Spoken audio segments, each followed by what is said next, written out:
নমস্কার বন্ধুরা, জিও হাব চ্যানেলে সকলকে আমি স্বাগত জানাই।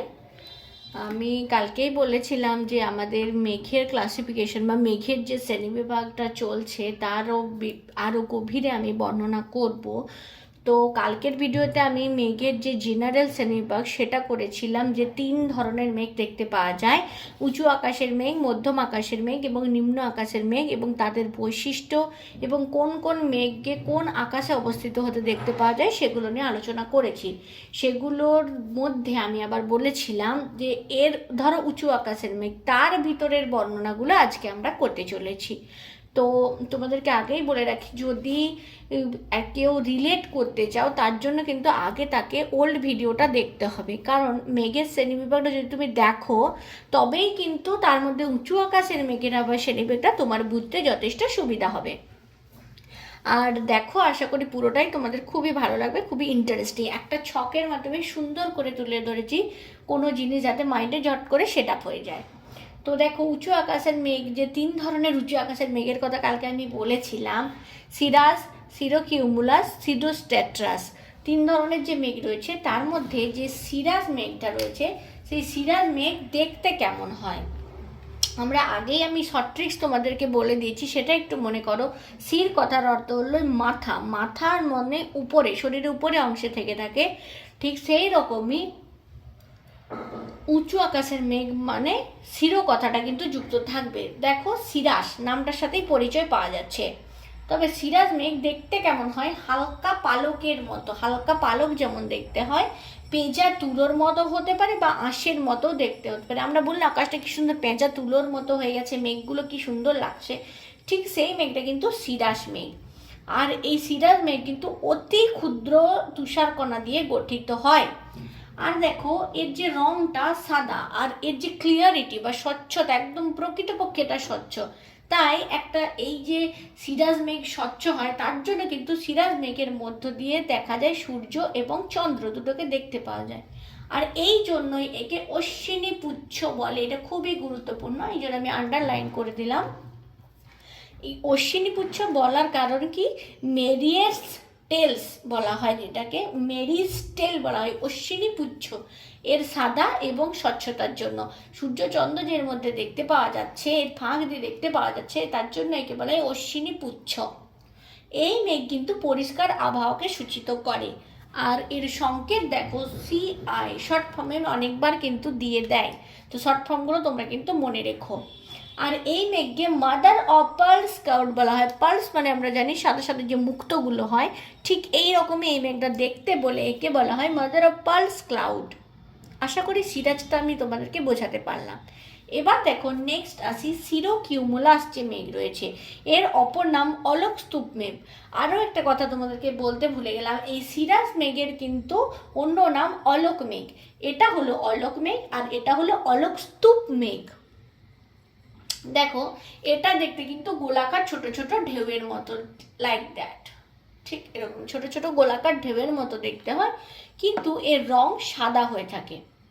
যেহেতু এটাও কিন্তু ক্ষুদ্র ক্ষুদ্র তুষারকণা দিয়ে গঠিত, তাই এর রংটা সাদাই হয়ে থাকে। আর এটা একটা ঝকঝকে আবহাওয়াকে সূচনা করে। সিরোকিউমুলাস মেঘ যদি আকাশে থাকে, আকাশ কিন্তু একদম পরিষ্কার ঝকঝকে থেকে থাকে।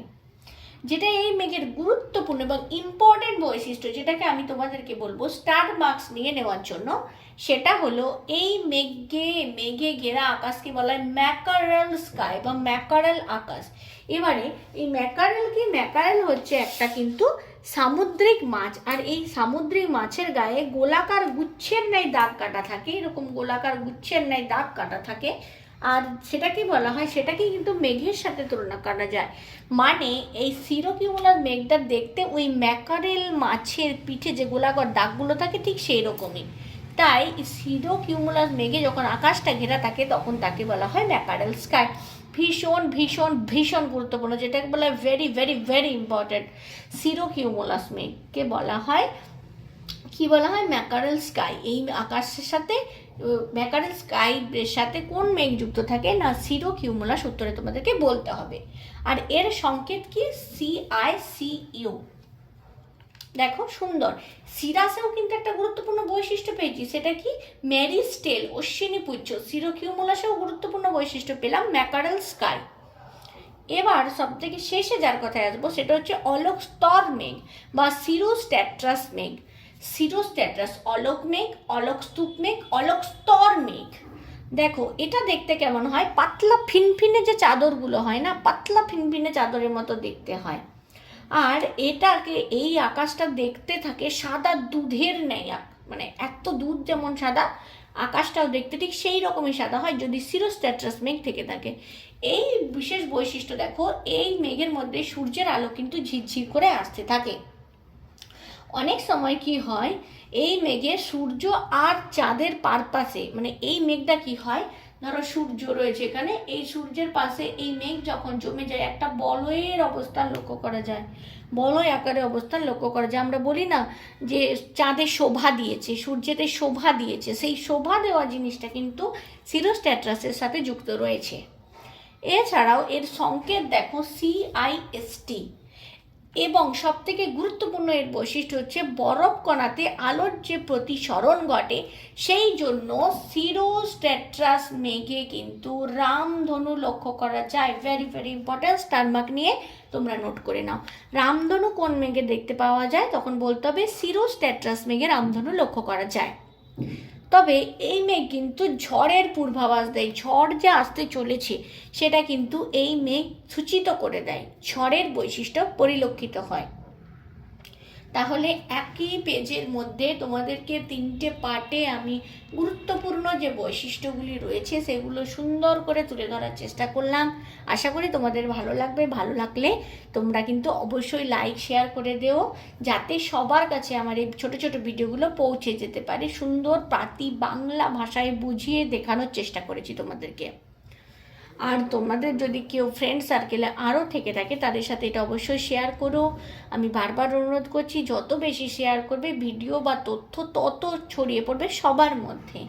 আর এগুলো খুবই গুরুত্বপূর্ণ অংশ। বেসিক জিকের মধ্যে যে ভূগোলগুলো আসে সেগুলোও জানা দরকার আছে বলে আমি মনে করি। তাই চ্যানেলে যদি কেউ নতুন হও অবশ্যই কিন্তু চ্যানেলটাকে সাবস্ক্রাইব করে নিও। তোমরা ভালো থাকো। পরবর্তী ভিডিওতে আমরা মধ্যম আকাশের যে মেঘগুলি রয়েছে সেগুলি নিয়ে আলোচনা করব।